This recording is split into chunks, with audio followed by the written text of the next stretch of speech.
오늘 전교주의를 맞아서 선교에 대해서 한번 알아보겠습니다. 전교 또는 선교라는 것은 말 그대로 그리스도의 가르침을, 즉 복음을 전한다 또는 선포한다라는 뜻입니다. 예수님께서 지상에서의 마지막 순간, 즉 승천하시는 자리에서 제자들에게 이렇게 말씀하셨습니다. 너희는 가서 모든 민족들을 제자로 삼아 아버지와 아들과 성령의 이름으로 세례를 주고 내가 너희에게 명령한 모든 것을 가르쳐 지키게 하여라. 보라, 내가 세상 끝날까지 언제나 너희와 함께 있겠다. 이것이 바로 이제 제자들에게 복음을 전하는 선교의 사명을 주신 건데요. 바로 이 사명은 예수님 자신의 사명이시기도 했습니다. 예수님께서 이 세상에 오신 것은 바로 사람들을 구원하기 위해서 오신 거잖아요. 근데 사람들이 어떻게 구원을 받느냐 하면은 예수님을 믿음으로써, 그리스도를 믿음으로써 또 복음을 믿고 따름으로써 구원을 받게 되는데, 그러니까 예수님은 세상에 오셔서 당신의 말씀과 또 당신의 모든 삶을 통해서 이 복음을 전해 주신 겁니다. 근데 요한복음 3장 17절에도 보면은 하느님께서 외아드님을 세상에 보내신 것은 세상을 구원하려고 하셨다. 그래서 누구든지 그분을 믿으면 구원을 받을 것이다. 생명을 얻는다. 이렇게 하셨는데, 그래서 이 사명, 예수님께서 복음을 전하고 사람을 구하러 오신 이 사명이 제자들에게, 교회에, 또 믿는 모든 이에게 이어져 있는 것이죠.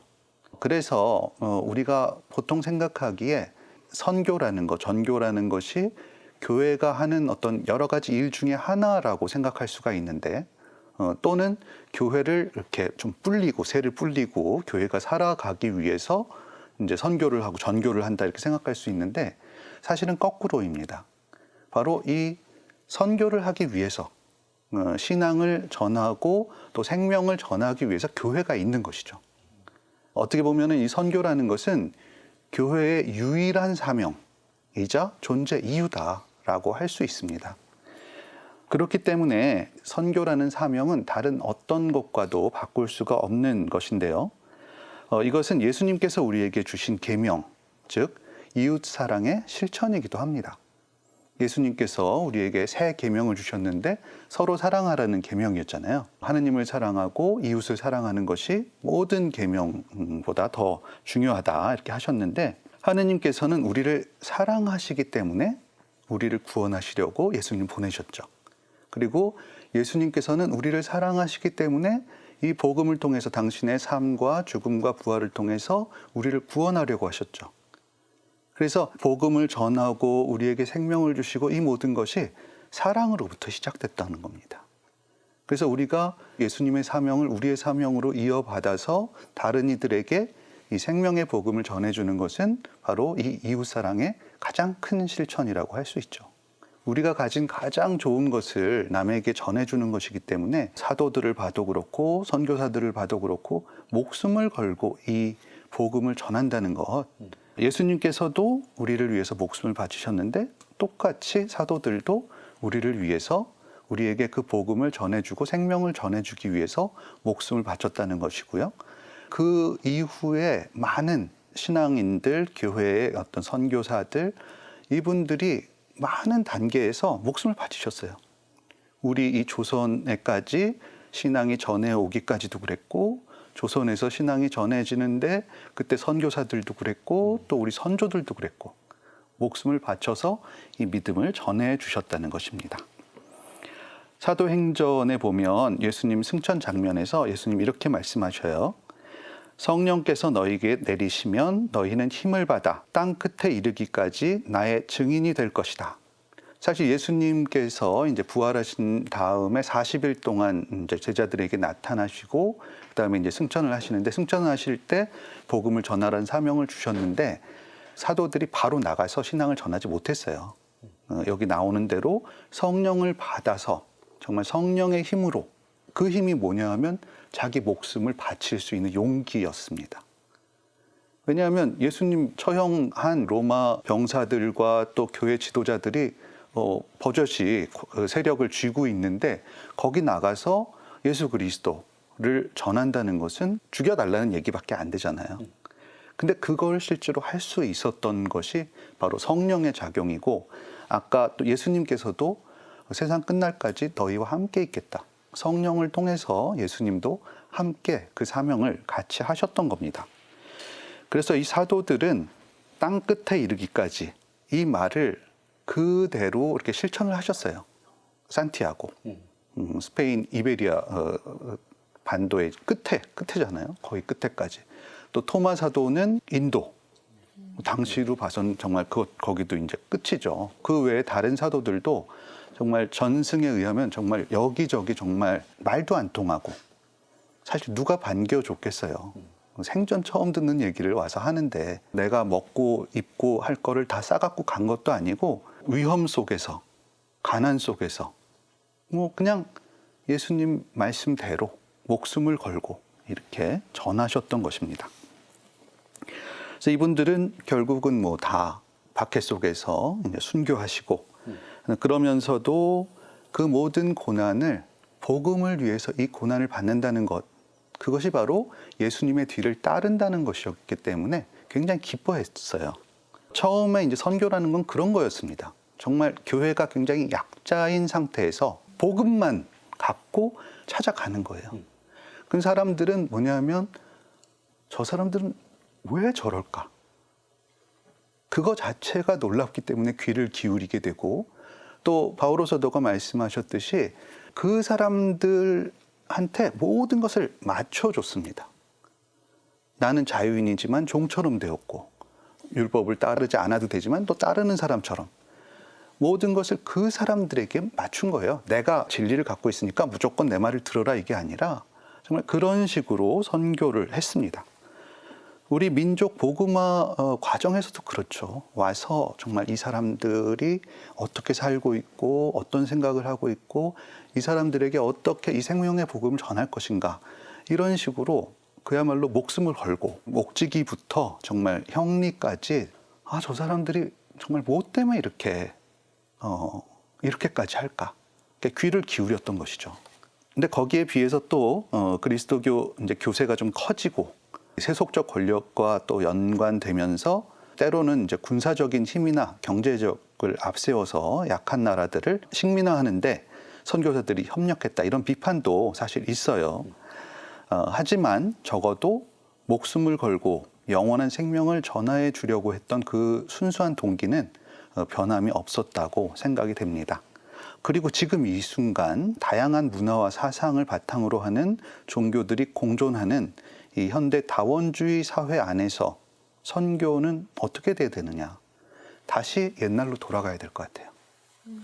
정말 내 것을 주장하고 내 것을 뭐 설명하고 설득하고 가르쳐주고 이런 어떤 선교가 아니라 정말 완전히 낮은 자리에서 그 사람들의 얘기를 더 많이 듣고 대화를 하려고 하고, 또 오히려 맞춰주고 복음만 남을 때까지 모든 것을 양보하는 그런 자세로 정말 선교가 이루어져야 되지 않을까, 그런 생각입니다. 선교라는 건 사랑의 실천이거든요. 사랑을 실천하기 위해서는 상대방을 먼저 생각해야 되는 것이죠. 나로부터 가는 것이 아니고. 그래서 이제 우리 신앙인들은 어떻게 선교에 동참하고 또 우리 삶 속에서 선교를 실천할 수 있을까, 세 가지를 말씀드리려고 해요. 첫 번째는 해외 선교 하시는 선교사들 아직도 많고, 또 좀 어려운 나라의 교회들은 지금도 굉장히 자립하기가 힘듭니다. 이제 이런 것들을 돕기 위해서 우리가 돈이 많으니까 뭐 돈으로 선교한다, 이런 것이 아니라 그 교회가 자립할 수 있도록 그 교회와 그 사회에 필요한 것을 주는 것이죠. 물론 거기에는 이제 인도적인 도움도 필요하고, 그렇지만 또 인도적인 그런 먹을 거, 입을 거, 이것만이 삶의 전부는 아니잖아요. 정말 그 안에서 참된 신앙을 이분들이 접할 수 있도록 정말 우리의 신앙을, 우리가 좋으니까 이것을 전하고자 하는 어떤 그런 해외 선교가 지금도 이루어지고 있어요. 그리고 정말 거기 얼마나 어려우냐 하면, 아프리카 어떤 교회는 신학교에서 단지 그들에게 먹을 것을 줄 수가 없어서 그냥 어쩔 수 없이 방학을 하는 거예요. 집에 돌려보내서, 왜냐하면 굶길 수는 없으니까. 이 정도로 어렵다는 것. 그래서 우리 전교주일의 2차 헌금, 그리고 잘 모르시는 분들도 있는데 그 성소주일 2차 헌금도 다 이런 교회를 돕는 데 쓰이고 있습니다.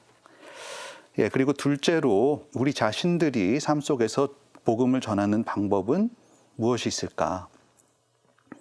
뭐 다들 잘 아시는 것 같아요. 사실은 이거는 우리가 그런 얘기를 많이 들었고, 우리가 삶으로 복음을 실천하고 그 그리스도의 향기를 풍겨줄 때 이제 그분들이 거기에 관심을 갖겠죠. 저 사람은 왜 저렇게 살고 저렇게 기쁘게 다른 사람들이 하지 못하는 그런 방식으로 살아갈까.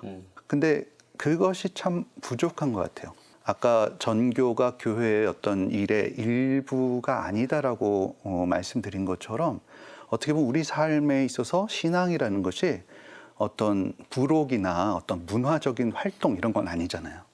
신앙이 우리 삶 전체를 이렇게 이끌어갈 때는 어쩔 수 없이 우리는 세상 그 방식과 충돌을 할 수밖에 없어요.